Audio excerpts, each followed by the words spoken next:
Sylvester and the Magic Pebble.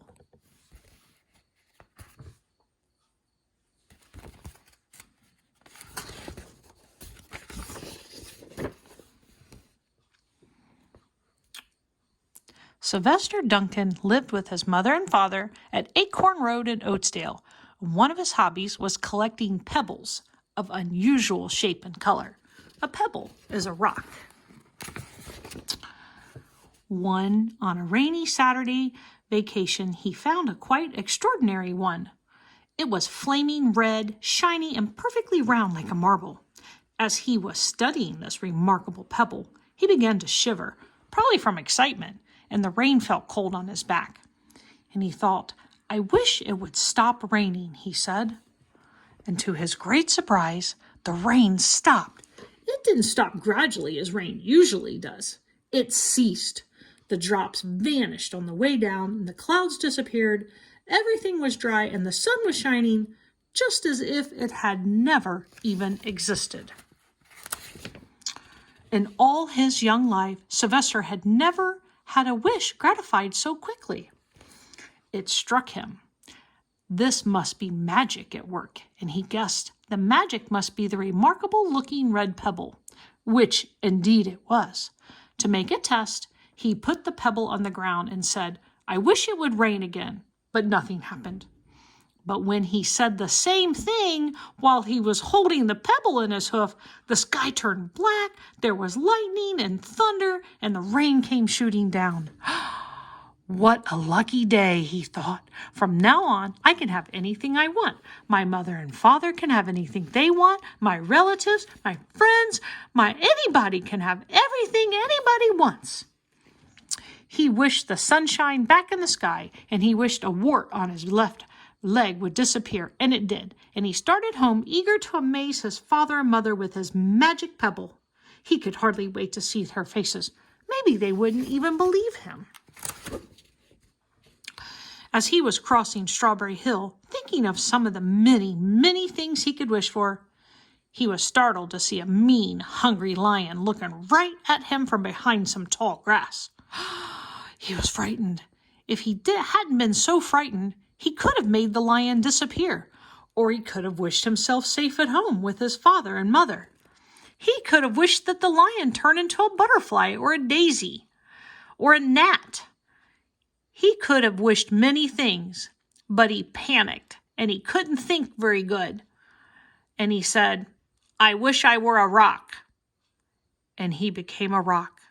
And the lion came pounding over, sniffed the rock 100 times, and walked around it and went away very confused and bewildered and thought, "I saw that little donkey as clear as day. Maybe I'm going crazy."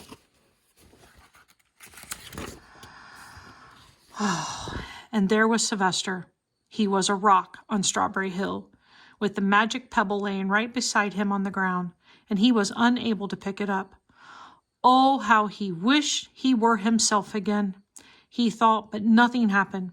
He had to be touching the pebble to make the magic work, but there was nothing he could do about it. His thoughts began to race like mad. He was scared and worried, being helpless, and he felt hopeless. He imagined all the possibilities, and eventually he realized that his only chance of becoming himself again was for someone to find the red pebble and to wish that the rock next to it would be a donkey. Someone would surely find the red pebble. It was bright and shiny. But what on earth would make them wish that the rock were a donkey? The chance was 1,000,000,000 at best. Sylvester fell asleep. What else could he do? Night came with many stars. Meanwhile, back at home, Mr. and Mrs. Duncan, Sylvester's parents, paced the floor. They were frantic with worry. Sylvester had never come home later than dinner time. Where could he be? They stayed up all night wondering what had happened, expecting that Sylvester would surely turn up by morning, but he didn't. Mrs. Duncan cried a lot, and Mr. Duncan did his best to soothe her. Both wanted to have their dear son with them. "I will never scold Sylvester again as long as I live," said Mrs. Duncan, "no matter what he does." And in the morning, they went about inquiring of all the neighbors. They talked to all of the children, the puppies, the kittens, the colts, the piglets. No one had seen Sylvester since the day before yesterday. They went to the police, and the police could not find Sylvester either.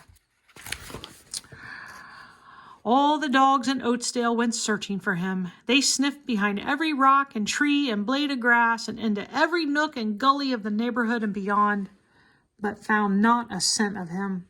They sniffed the rock on Strawberry Hill, but it smelled like a rock. It didn't smell like Sylvester. Oh, after a month of searching the same places over and over again and inquiring of the same animals over and over again, Mr. and Mrs. Duncan knew there was nothing else they could do. They concluded that something dreadful must have happened, and they would probably never see their son again. But they didn't realize he was just less than a mile away. They tried their best to be happy, to go about their usual ways, but their usual ways included Sylvester, and they were always reminded of him, and they were miserable and sad. Life had no meaning for them anymore. Poor Mr. and Mrs. Duncan. Night followed day, and day followed night, over and over again. Sylvester on the hill woke up less and less often, and when he was awake, he was only hopeless and unhappy. He felt he would be a rock forever, and he tried to get used to it. He went into an endless sleep, and the days grew colder, and fall came with the leaves changing color. Then the leaves fell, and the grass bent to the ground. Then it was winter. The winds blew this way and that. It snowed, and most of the animals stayed indoors, living on the food they had stored up. One day a wolf sat on the rock that was Sylvester and howled because he was hungry. Then the snows melted, and the earth warmed up in the spring sun, and things began to bloom, and leaves were on the trees again, and flowers showed their pretty young faces. One day, Mr. Duncan insisted that his wife go with him on a picnic. "Let's cheer up," he said. "Let us try to live again and be happy, even though Sylvester, our angel, is no longer with us." And they went to Strawberry Hill. Oh, no. Mrs. Duncan sat down on the rock. The warmth of his own mother sitting on him woke Sylvester up from his deep winter sleep. Oh, he wanted to shout, "Mother, Father, it's me, Sylvester. I'm right here." But he couldn't talk. He had no voice because he was a rock. Mrs. Duncan walked aimlessly about while Mr. Duncan set out the picnic food on the rock. Alfalfa sandwiches, pickled oats, sassafras salad, Timothy compote. Suddenly, Mr. Duncan saw the red pebble. "What a fantastic pebble!" he exclaimed. "Sylvester would have loved it for his collection." And he put the pebble on the rock. They sat down to eat. Sylvester was now as wide awake as a donkey that was a rock could possibly be. Mrs. Duncan felt some mysterious excitement. "You know, Father," she said, "I have the strangest feeling that our dear Sylvester is still alive and not far away." I am, Sylvester wanted to shout, but he couldn't because he was a rock. If only he had realized that the pebble resting on his back was the magic pebble.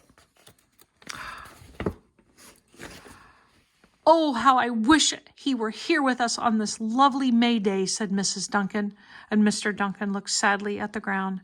"Don't you wish it too, Father?" she said. He looked at her as if to say, "How can you ask such a question?" Mr. and Mrs. Duncan looked at each other with great sorrow. "I wish I were myself again. I wish I were myself again," thought Sylvester, and in less than an instant, he was. You can imagine the scene that followed, the embraces and the kisses and the questions, the answers, the loving looks, and the fond exclamations. When they had eventually calmed down a bit and had gotten home, Mr. Duncan put the magic pebble in an iron safe. Someday they might want to use it, but really for now, what more could they wish for? They all had what they wanted, which was each other. The end.